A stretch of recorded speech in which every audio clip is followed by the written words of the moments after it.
Have you ever wondered how asking a single question can change your entire perspective? Today, I'm going to share with you how asking the right questions is the key to unlocking new possibilities and understanding in your life. So if you're ready to get everything that you want through the power of asking the right questions, just keep watching. Great questions challenge us, inspire us, and push us to think deeper. Questions like what if and how can this be done, can spark innovation in our lives and lead to new solutions. I personally believe in the power of asking questions, asking not only the right questions, but empowering questions. When we ask a powerful question, we activate our curiosity and something called the reticular activating system, or RAS. The reticular activating system is a network of neurons that's located in the brainstem that plays a crucial role in regulating arousal, consciousness, and attention. There are so many things for our minds to notice, so the RAS, or the reticular activating system, helps as a filtering system to help us figure out what to focus on. For example, I bet you weren't thinking about the beating of your heart just now or the blood rushing through your left ear. There's just so many things that you could be focused on that you're not, and that's because our reticular activating system helps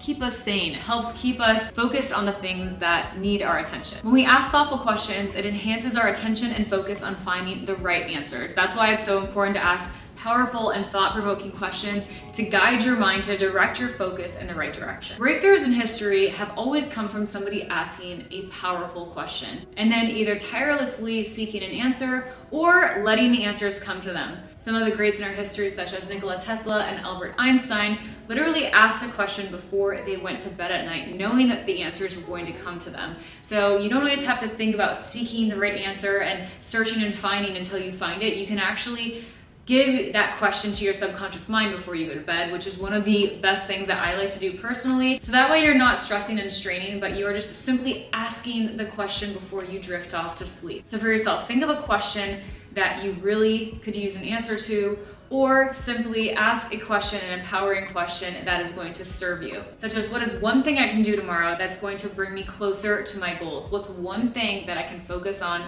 and accomplish tomorrow that is going to bring me closer to my goals? And let that sink in and keep asking yourself that as you fall asleep at night. And then that question will then sink into your subconscious mind, which then sinks into your reticular activating system, and your RAS will do the work for you so that in your waking life, the answer will just flow to you.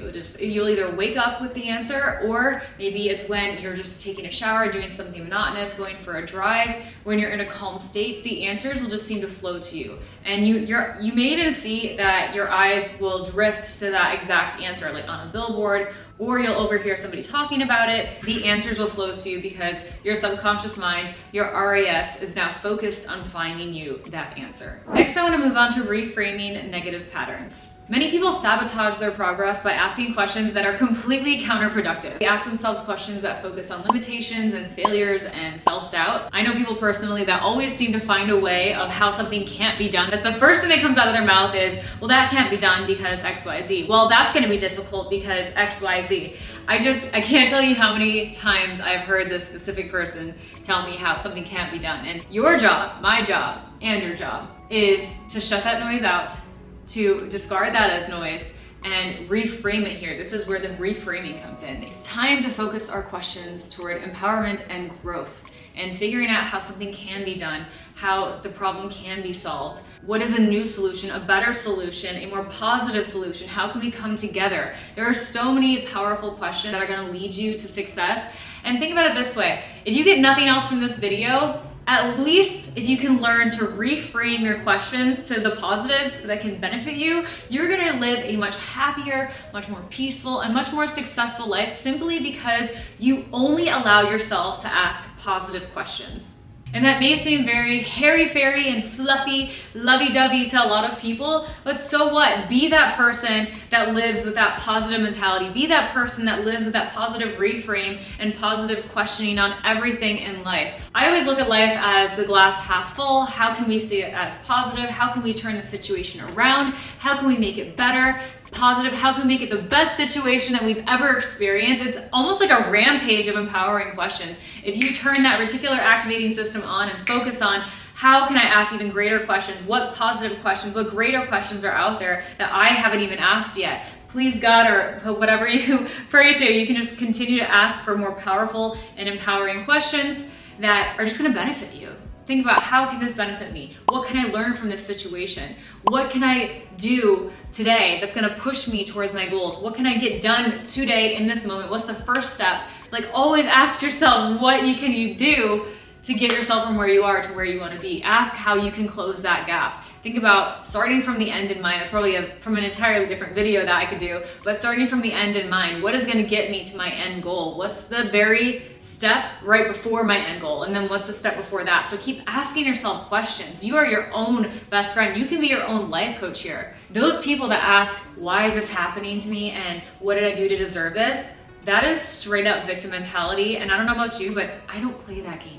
I don't play victim, I play victor. That is my game. I see myself, I'm the main character of this movie. You are the main character of yours. So why don't you reframe your entire story, rewrite your script, and become the victor? And the victor asks empowering questions. I'm pretty sure that you don't actually want to feel bad your entire life. If you're watching this video, I'm sure that you're looking to grow, you're looking to become better.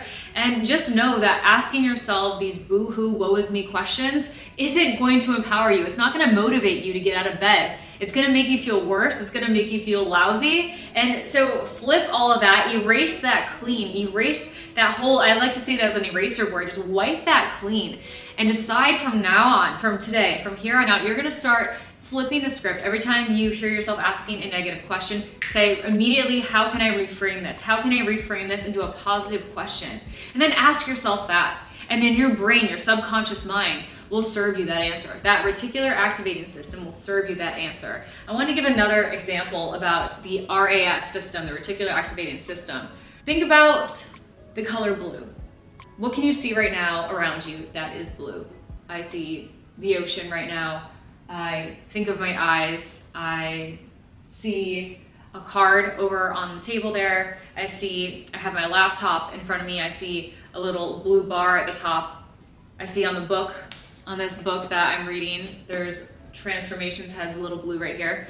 That is your reticular activating system working in your favor. So think about the power that you hold simply by asking yourself to think about the color blue. What else could I ask that's gonna empower me? What else can I ask my beautiful brain to focus on that's gonna get me that much closer to my goals? What can I ask myself next that's going to benefit me and get me closer to what I want to achieve? Your subconscious mind is your servant. So you need to ask it questions that are going to serve you. Start using this thing. You're using your subconscious mind, using your mind to work for you instead of allowing it to work against you. So an action item here today is anytime you find yourself asking yourself a disempowering question, you need to flip it on its head and say, how can I turn this into an empowering question? Come up with a question that is going to serve you.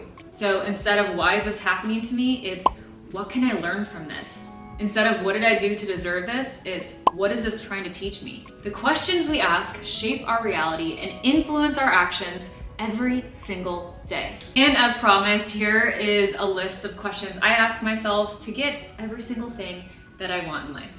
So you can take what you love from this and use it. Maybe you can tweak a few words or leave it. I like to say, like, use what works for you and leave what doesn't. This doesn't have to work for you, but you can get some ideas from here and decide to ask yourself some of these questions to get what you want in life as well.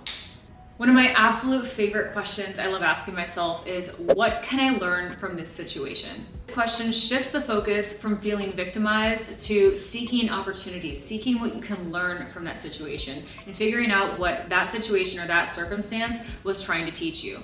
I like to think of Earth as a school. I believe that we are all here on planet Earth as a school. We are always in class, and the people that we encounter in life are our teachers. So every time we have an interaction with somebody, whether it's positive or negative, they're there to teach us something. It's almost like a mirror that's being shown to us about where we can grow and how we can develop on our personal journey. So anytime that you have somebody that is kind of bothering you or seems to be a negative influence in your life, you can always ask, what can I learn from this situation? What can I learn from this person?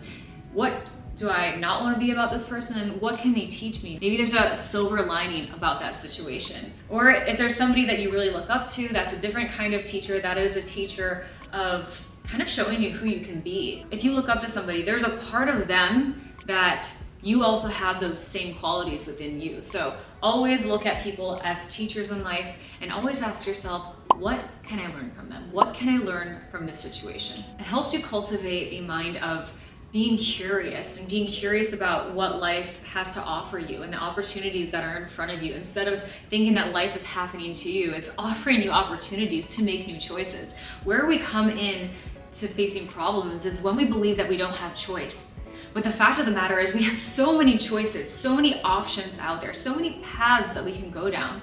And it really first starts, in my opinion, with asking the right questions. If you can ask a positive question, an empowering question that's going to take you from where you are, take you out of a victim mindset of why is this happening to me, instead of what is this trying to teach me? What is this trying to show me? How can I be better from this situation? That in and of itself is going to get you to where you want to be, because it helps you refuse to stay where you are. It causes you to refuse to remain where you are. It makes you stay focused on where you can go. What did this teach me? How can I use this as a stepping stone to get to where I want to be? So you're not going to stay stuck in that mess. You're not going to stay stuck in the mud, is what I like to say. You're not going to stay there forever. You can learn from it and you can grow. Use that as a stepping stone to get to where you want to go. The next question I love asking myself is, how can I turn this setback into a stepping stone? By asking this question, you activate your problem-solving abilities and your mind starts looking for creative solutions. It emphasizes the idea that any obstacle can be transformed into valuable lessons and opportunities for progress. The next question is, what small action can I take today that's going to move me closer to my goals? This question helps encourage proactive behavior and helps you take that big goal that you have and helps you break it down into smaller, manageable steps. The next question that I really love is, who do I need? Who can I collaborate with to achieve greater success? A lot of people ask the question of, how can I do this? What can I do to achieve this goal? Well, that is very important. It's very important to figure out what you need to do to achieve a goal, but it's even more important to know, who do I need? Who do you need? Who knows how to do what you need to achieve your goals? A lot of times, the things that we want, somebody's already done it.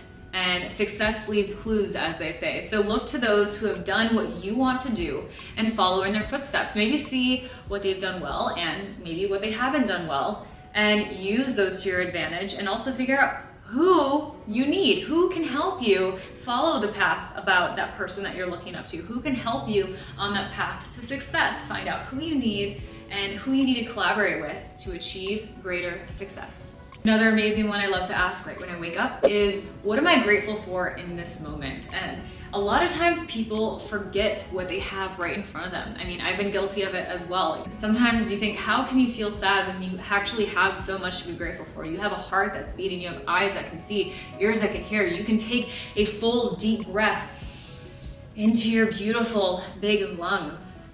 You have so much to be grateful for. You woke up, you have a chair you're sitting on right now, a bed that you can go to sleep in at night. There's so much to be grateful for. We are given so much, the sun that is shining, the earth that we have, this beautiful grass that we can go walk on. We can be barefoot and just feel the grass between our toes.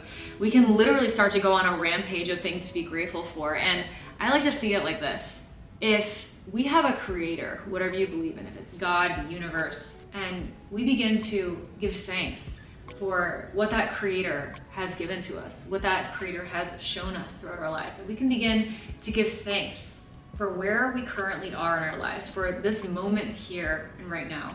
I truly believe that God sees that, the universe sees that, and then the universe begins to show us more. It's like, okay, you are grateful for what I've put in front of you right now, whether how big or how small. You're grateful right now. Like, let me give you more of that. Let me give you more to be grateful for, because you're appreciative of what you have in front of you right now. So you know what? I'm gonna give you more. I truly believe that when we are grateful for the things that we have right here and right now in this moment, that the universe serves us more to be grateful for. It's just this positive loop, this positive feedback mechanism. It's a positive cycle that happens in our lives when we are grateful for what we have right here and right now.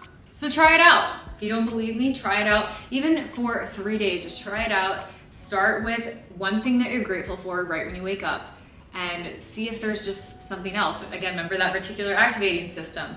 Think about one thing that you're grateful for and start looking for it and appreciating on it and really like ruminating on it. Then think of something else you could be grateful for. It could be related to that first thing or not. But you can start to then go on a rampage of things to be grateful for. And before you know it, you're going throughout your day being so grateful. Like, wow, that person smiled at me. That person had such a beautiful smile.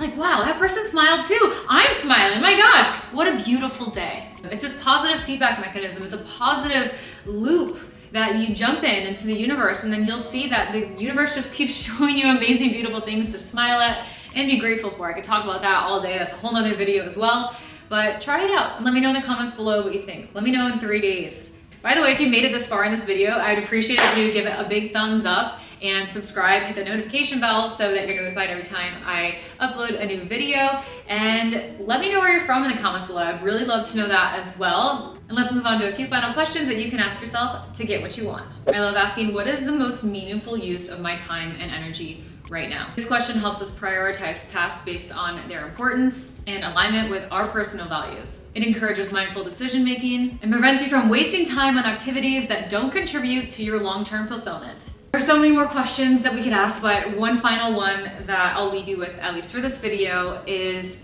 how can I show more kindness and empathy today? And I love this question because it doesn't have to just be for everyone else around you. Maybe you're an extremely kind person to begin with, or very empathic. If you're anything like me, I am an empath and tend to be a people pleaser. Well, I want to turn that question on its head. I want to reframe it. You know, I'm all about reframing things here for the positive. How about asking yourself, how can I have more kindness and empathy today for myself?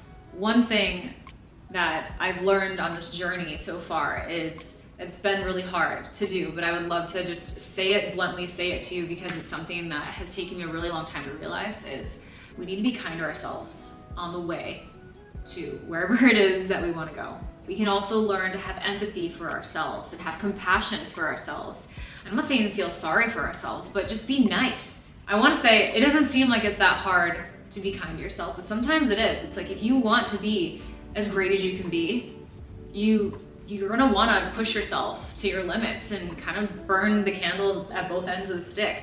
But if you can learn that fine balance between wanting it all and being kind to yourself, having compassion for yourself along the way, you are then in turn gonna be a lot happier along your journey. You're gonna be more graceful along this journey of life. By consciously choosing to ask empowering questions, we can cultivate a more fulfilling and purposeful life. Thanks so much for watching, and I'll see you in one of these videos up next. See ya!